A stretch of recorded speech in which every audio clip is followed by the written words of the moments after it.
technical and very cerebral. Like, I think that's why the Messer fight was so close, because it took him a while to get a feel for Right. it. He started coming on stronger in the later rounds. I'm curious to watch Cofield here. You know, we've never seen him fights fight with a lot of power, and he marches guys down. I watched all his tough man fights. He really has a ton of power, and he's very confident in it, and he will just press forward. You can tell. It looks like he wants to try to load up. So far, though, Craddock has landed the better shots, except for that last left hook there. Cofield feeling him out. Craddock trying to stay on his bike. Cofield's going to have some insane power. Big left hook again from Cofield, looking for that lead left hook. You know, when the right comes down the pipe, if it connects, I think it's going to be hard. You can tell he's like trying to load up for popping that jab out, looking to circle. Still got a ton of guys circling to the power hand, and I don't like that. Right. See there, that's why. That's why I don't like guys circling to the power hand. You'll circle into that big right, and you don't want to do that. That's how Bisman got caught by Dan Henderson. Really nice right hand. They got blocked, but nice right hand by Craddock. I just saw Ashon Cofield look right down at me right in the middle of that fight. They were standing right in front of us, ladies and gentlemen. Uh-oh. He's really, you see what I mean? He presses forward, swings big shots, and he expects guys to crumble. That's the whole thing with him. He's got big power, and he knows it. He's coming out and looks like the length of the Mike Tyson shorts, and he's kind of fighting, you know, like that bully dog style, too, you know, just pressing forward. Zach is no joke, though, and, like, he's landing. Zach lands shots. Like, if Ashon gets a little overzealous, he'll walk into something.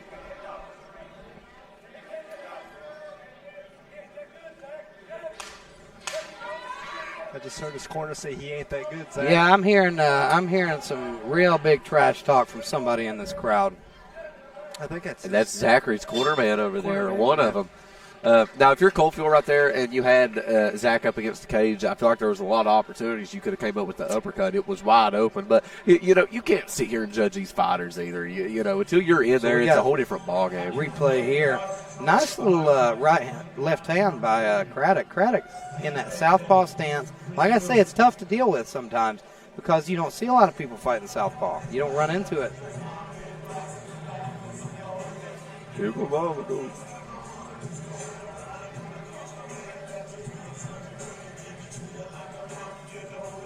Gangsta's Paradise is playing, ladies and gentlemen. We got to take a moment to enjoy it. Yeah.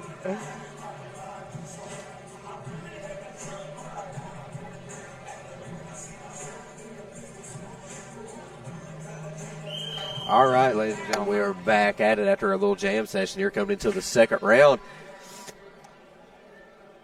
Ashon Cofield, I think, won that round pretty comfortably just because of ring control. But Zach Craddock landed good shots. Yeah, he did. And I do see what his corner's trying to say. I think they're trying to get him out of his head and be like, man, this guy's not that much better than you. Yeah. Start getting active. Don't worry about that power so much. But I believe that Craddock's felt that power, and I believe he's wary of it, which probably should be. You know, you can tell a guy who's got this much confidence in their power, there's a reason for that. But Craddock wants to make this very technical. You can see it. He wants to make this a technical fight and outpoint him, and he will, dude. If he plays his game, he looks very sharp. The Ashon pressing forward, marching him down. That's the thing. I believe we need to see Craddock move forward. Yeah, Craddock has to start pressing forward a little bit. And that's what I was going to say. Even if the rest of the fight How does this look to these stupid judges? Yeah, a big knockdown. I believe he was off balance. Big left hand. Let's take a look here.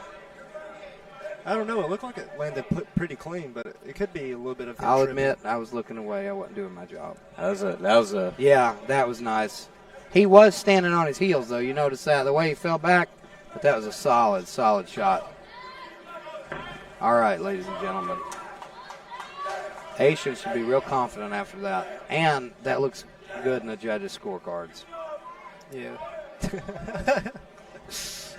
I don't even want to talk about these judges. Yeah. All right, ladies and gentlemen. Ashon still pressing forward. Zach looking to survive a little bit. I believe he's a little bit hurt still. Like, he's still throwing shots, and he looks very clear-eyed. That's why I said I don't know how bad he was hurt. He looked clear-eyed from the moment he got up from that knockdown. Yeah. I mean, he's throwing punches while he's backing up, but he's trying to counter, but I don't think he doesn't have the power to stop Ashon in his tracks and make him think about these shots. That's the problem. No, he's not earned his respect with them. It's just touching. I mean, and I believe Zach needs to push forward. I think very badly. I don't think I've ever seen Ashon been put on his back foot by anybody. Right. You never know. Like a guy that likes to lead, it could throw him off. So here comes that big left hook. Let's watch this. Here he comes coming in and sets it up with that right hand. It was solid, but you see Craddock was immediately getting up. I think he was on his heels a little bit, and the power of it just knocked him down. But I don't think he's too rocked. I don't think he was too hurt, but still looks really good. But there's definitely a power disadvantage here between the two fighters. Definitely. So if you're Craddock, you got to keep extra busy. You got to keep touching him. You have to earn his respect somehow. And not on your back foot either. Somehow. You got to take charge. You got to do something to at least look active. Well, you're down 2 rounds. Yeah, you're down 2 rounds. You're going to have to get a stop. You now. need a finish. Sometimes you have to be willing to go out on your shield and get caught. Yeah, and that's what he's going to have to do here. He's going to have to press forward and be super active. Well, make this a fight. Craddock either needs a stoppage or a pair of glasses to give the judges. Yeah. I mean, man, with these judges, you should probably go out and try to lose because they'll score it for you. Yeah, just let him knock you out and then you've won. Oh, you see Craddock, he's throwing that left hook, real wide. And I mean, that was a beautiful little right hook, though, from Craddock. But it's just not enough. It's just not enough. You just got to be real careful. That one, he came out of that exchange with his nose bleeding, so he must have got tagged a little bit. Ashon is so much more active and so much more aggressive. That's the problem. He's just marching him down, and you cannot let a guy do that. And that's why if the rest of the fight goes the way it's going now. It's not that Craddock's not landing. He's landing quite a bit of really clean shots, like nice shots. But in these judges' eyes, I think it's going to be too little too late. And not enough. It's just not enough.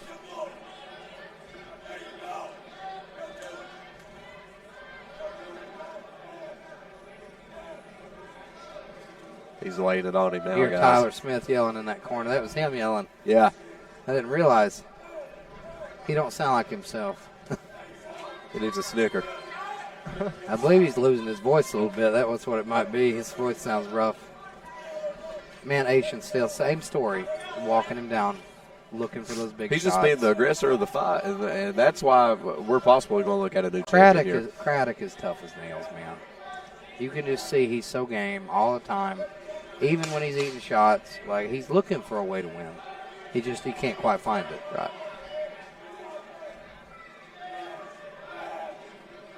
Here we go, the end of the fight.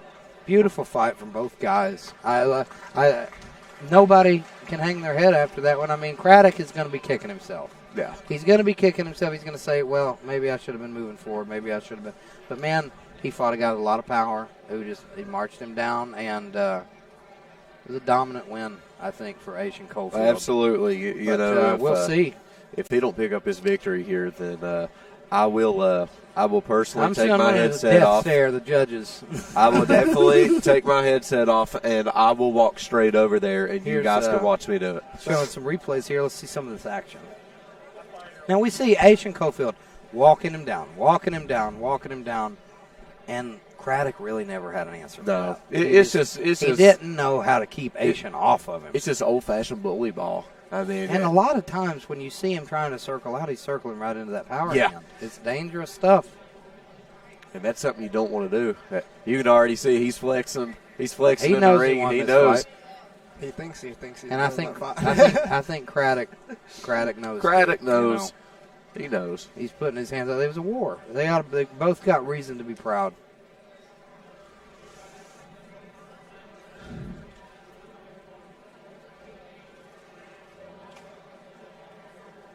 Waiting for the official decision here, ladies and gentlemen, with bated breath, worry because we've seen some really strange things tonight. I'm telling you, cameraman, if you can hear me, if we have another stupid call, you can go and put the camera on me. I'm going straight to the judge's table. I'm telling them I want a job now. Yeah. Now.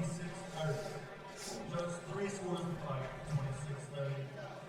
Judge 1 scores the fight, 27-29. With unanimous decision, and your new champion. Ladies and gentlemen, one of those judges scored one of those rounds for Craddock. Oh, Lord mercy. Yes. Wow. One of those judges scored one round for Craddock. Now, we all sitting here know He didn't. Ashon won every round. Yeah. That's just a fact. Every single round. Anybody who knows what they're watching,